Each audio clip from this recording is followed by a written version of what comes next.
Yeah, so that's the comparison size video. Okay. Sorry. Yeah, that's huge. I mean, if that's 8 so feet. that's if Dean or Buck sent you that picture with the four of us, and then that's that heat signature beside me.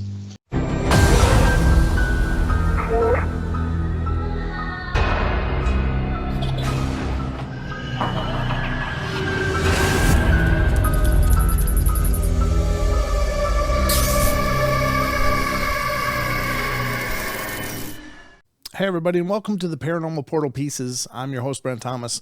Thank you so much for joining us, and today's show is going to be an epic show. It's the full-length show is over on our normal YouTube channel, but this is an excerpt from the show that we did with two a.y.r. or Australian Yowie research investigators, Lynn and Buckingham. And we had a great discussion with those two who were present and there during the incredible capture of some groundbreaking FLIR footage of what appears to be a couple of Yowie in the jungles or the outback of Australia. So some fantastic discussion, some fantastic footage, and we hope you love this interview. Check it out.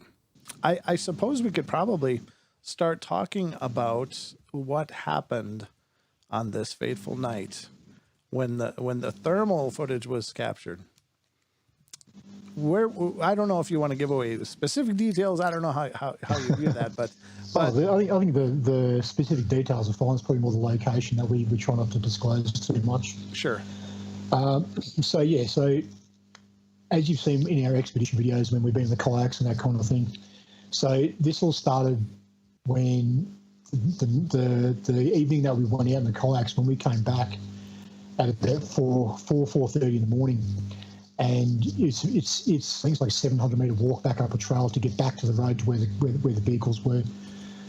So we're all depleted and tired and that kind of thing. Mm-hmm. We get back up to where the vehicles are, and as we're loading our gear back into my van, Dean got growled at from across the road, and I didn't hear any growling, but I heard movement up there. But that was within 30 seconds of each other. So that moment right there is what sparked off this ridgeline. So from that point on, we kept researching this particular area, which involved us going up into that area, going down below that area, sitting in the dark as you do with no lights on, which in turn gave me the thermals that I captured, which again led us off in that direction. So Dean and I decided we need to get up on top of that ridge and see where it goes. So this is the reason why this ridgeline got called Hamstring Hill. So let me tell a story. So myself and Dean have climbed up this ridgeline, finding track impressions and that kind of thing along the way. And as we're coming back down, Dean stepped over a log and in turn popped his hamstring. Oh! So me being the generous, loving, big-hearted person I am, said, "Stop! Don't move. I want to get a photo." So Dean's laying there in agonising pain, just so I could grab a quick photo, and then I helped him up. So that's why this ridgeline got called Hamstring Hill. Oh. So that led on to other expeditions where we actually went all the way up this ridgeline. We got to the top of it, found a trail up there, found the sticks in the ground straight away. And from there it was a case of trying to find a better way to get to this location so that we could do a night expedition. And luckily in turn we actually did find a much easier point of access to get to this location. So again, we're on this trail. It is a walking trail, but it is still dense, thick bushland. Mm-hmm. And from there, it was a case of, I think we went there after that first expedition, and Dean and I went back there twice to scout it out. And then after that, the night was set. The date was set for us to get there that night. Wow. Yeah, and I'd heard and seen some of the expeditions that they were on. Again, working 3 jobs just so I can say I've got a job in the arts. And so when I had a a spot in my dance card, I said, sure, I'm up for it, and I was pleased I'd found an easy way, because if that was the easy way, the hard way would have just been impossible, because we pushed this this cart through waist deep lantana for quite a few kilometres, over 2 fences, and eventually got up onto this clearer fire trail. And so we arrived after dark, and we are spent, we are just, I am. And I'm going, how lucky am I? I'm getting the easy way in. So Dean had a routine he wanted to do, which was the happy camper. We would get up, up a campsite, do a bit of cooking, have an area with a perimeter of just sunlight, so it looks like this is where the humans are. And one of us would sneak off with the thermal just quietly and see what we could get, being a stimulus or an attractant, an object of curiosity in that area. And Gary gave me a rundown of the new thermal unit. I'd used the FLIR heaps of times in the past, but this particular unit is more complex. It's got a much better capture rate. It has all these settings and filters that show different details that help you navigate through the bush. And I normally go without a light anyway. I just like to use my night vision. But the thermal was going to be a game changer. So I went up. It was maybe about 80 to 100 metres away from camp. And there was nothing to report. It was just very quiet. There was nothing going on until I saw this curious heat signature, what I perceived to be, like up a tree, like the trees behind Gary on his vision there. I thought, it looks like something's holding on to a tree and maybe, 3 or 4 metres off the ground. I couldn't tell the distance because I hadn't seen the place in the dark, plus I'm using this new unit. And I could see it looked like 2 heat signatures, maybe like hands, but they were way further down, and I was perceiving a face or a head peering around and looking in the direction of the camp. And so I radioed the boys. We've got earpieces in. I said, hey, guys, I've got my first heat signature. I'm looking at it. I'm trying to work out what it is. Stand by. And then this is at the beginning of a 20-minute clip because I didn't switch off. So in this clip, it goes for maybe about nearly 2 minutes. At various stages, something pops its head out. It's hard to tell what it is, but it's not a koala because the hands would be really close to its head, and it's not a possum, but it's worthy of inspection. Anyway, so radio again, and this time I felt like it heard me because it just looked at me and then pulled back behind the tree. Then one by one, the hand signatures just disappeared. And that's the first time I heard anything like jumping off and a settling in the ground like a crunch, or it was soft. It wasn't like a stomp. Sure. But it warranted some, explanation and further exploring of what it was. So I walked up and down the track quite a few times, and I told the boys, hey, I'm coming back. I want you to see this. But then I didn't. I just kept going.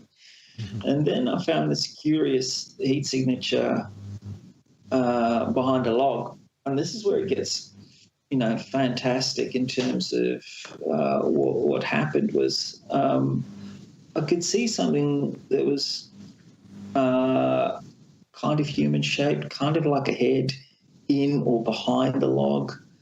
I can't tell what type of foliage is in front of me obscuring it, but it's annoying. And I decide, look, I get a little bit, not freaked out, but I go, it'd be better if Gary had my 6 by seeing if he could see me and perhaps get another visual on what I was looking at. So Gary said, sure, mate, because he never says no. He said, sure, I'm on it.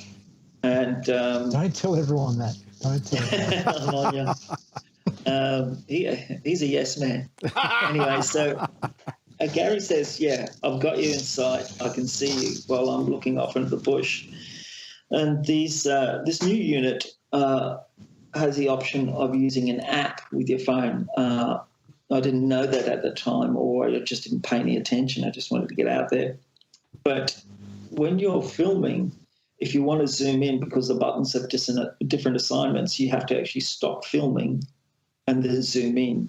Oh. If you're using the app on the phone, you can do it on the phone, but then there's also a lot of light spill. I had, very little light spill. I just had it pressed to my eye, and maybe one tiny little green LED on the pop. There's nothing coming from that unit.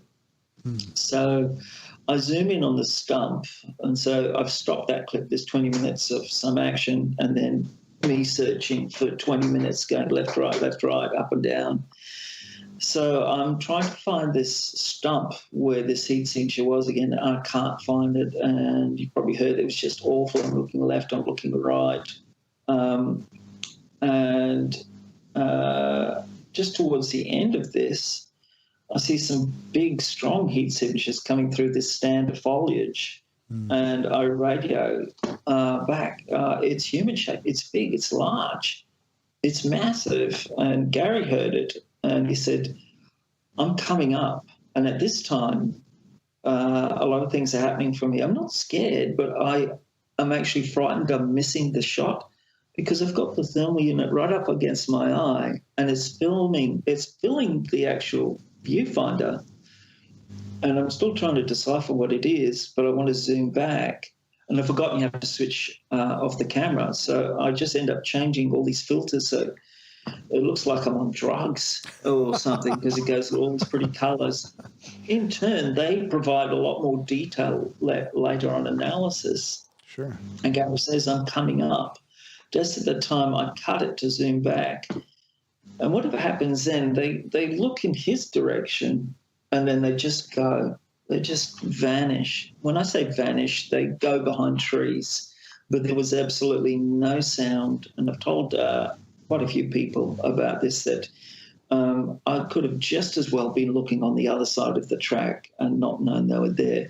But their activity and their interest was purely based on what was going on at camp. They knew we were there, and they came to investigate. And whatever Gary came up, his testosterone level must have been so high they went, we're not going to hang around here.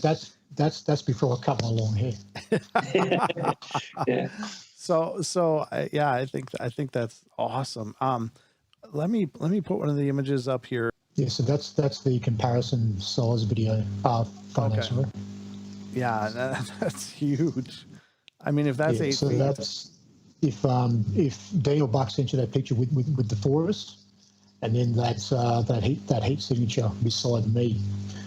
So pretty much he's got us set at 6 foot. We're roughly about 6 foot. Dean's about 9 foot. Yeah, very tall. He's the tallest member. We're often asking him to get things off a shelf.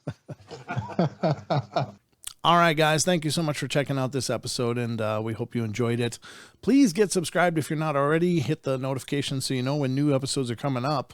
We're trying to do one a week, but after the New Year on holiday rush, it's kind of been up in the air when we're actually getting these done now. But we're going to get on a schedule again, so keep watching for them every week. But if you hit the notification bell, you'll be notified exactly when they go live. So that'll be, of course, wonderful. And if you would also check out the source of all of these incredible pieces, and that, of course, is youtube.com/paranormal portal. That's our main channel where all of these full-length interviews and shows are on file. They're videos on demand, so if you demand it, go check them out. And we do live shows over there every Wednesday, Friday, and Saturday night at 7 p.m. Pacific time. So we hope you'll check that out. And, of course, keep your eyes out for our podcast, available on all the major platforms like Spotify, i.y.r, iTunes, etc., Pandora, Stitcher, could go on and on. But anyway, we're out there. So love you guys, and we'll see you on the next one.